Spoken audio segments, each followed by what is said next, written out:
now we reach at the last section of the chapter.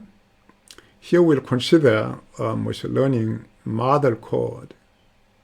And by using this model code, you can easily compare your algorithm with the known algorithms, and also you can design ensemble algorithms. And you will find this model code is quite useful. You can download from here. Okay, here we have in the main function. Now we import numpy and now pandas and also time and seaborn, and here for plot we imported this, and now here train test split from Scikit model selection, and also from Scikit we can import data sets to get built-in the public data set. This setting is for printout, and the number will be now suppressed rather than very long engineering numbers. You'll see in some simplified numbers. Okay, here now from data sets you can include here iris data set and this data red, and by printing out the keys you can find the possible keys. Here data target, so it is a tabular data for iris data set, and then Y is the labels, and the file name, there is iris or something. Now target names and future names. Now target, and I believe it has 30 classes, but each one has its own name, so that from this one you can see targets. And also now there are some columns, but each column is representing something. Such future names can be obtained. Now we first check the size of the data set and number of classes and print out.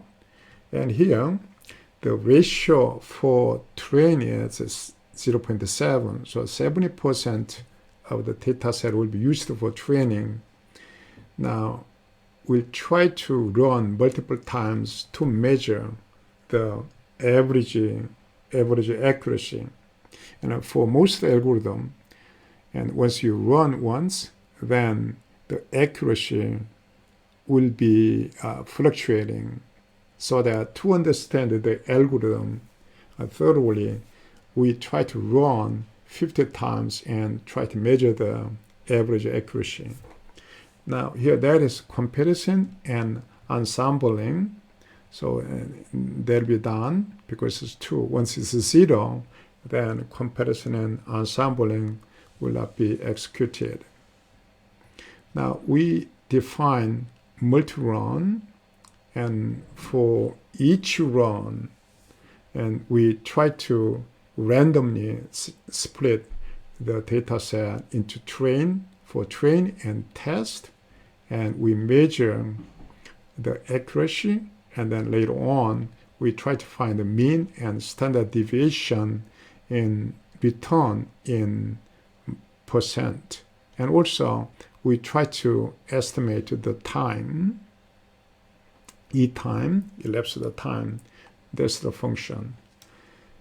Now here if you define your own classifier, and now there's a myCLF, then once myCLF is defined, then now by using your classifier, you make multi-run, 50 runs, and average the accuracy and standard deviation and elapsed time will be obtained. Now you can print out. Okay. Here at the end, now we try to compare your algorithm and built-in algorithms by using these scikit-learn classifiers in .py, and sometimes in some computer, just to import this file will be automatic execution happen. However, in some computers, we have to open and read and execute explicitly. So that I wrote down in this way. Okay, now that is my classifier .py, and here for my classifier, I use the decision tree classifier for simplicity, and I implemented it as a subclass here, along with base estimator, a classifier mixin. The reason is that once you want to use your classifier as a part of ensembling, then you have to define, and along with this the classes, so your classifier must be defined as child class, and also you should have this fit, predict, and score method inside your classifier. Without this the method, your classifier cannot be a part of the ensembling. Okay, I explained this one. Now here this is for comparison, scikit-learn classifiers are collected after importing required the packages. Now we define the classifiers 1, 2, 3, 4, 5, 6, 7, 8, 9, 10 classifiers, and then those names. First one is logistic regression, and there's now KNN, K nearest neighbor classifier with the K5. So I made this name and so on. So for this, you have 10 classifiers. Now we try to compare the algorithm.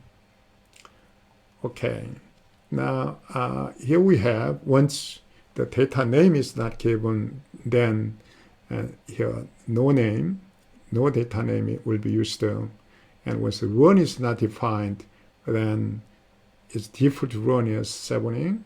And R-train, the ratio for trained data set is not defined, then default will be 0.7. And also comparison and ensembling is not defined, then default is 2.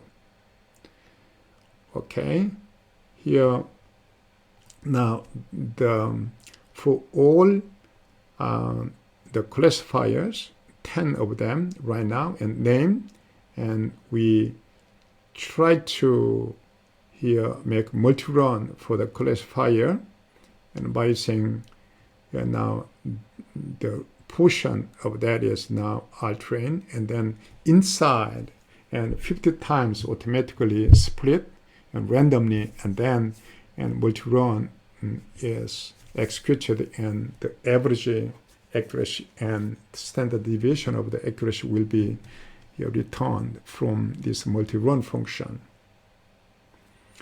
Okay, and we print out, and we are keeping the record, and the best one and most accurate one will be also printed out.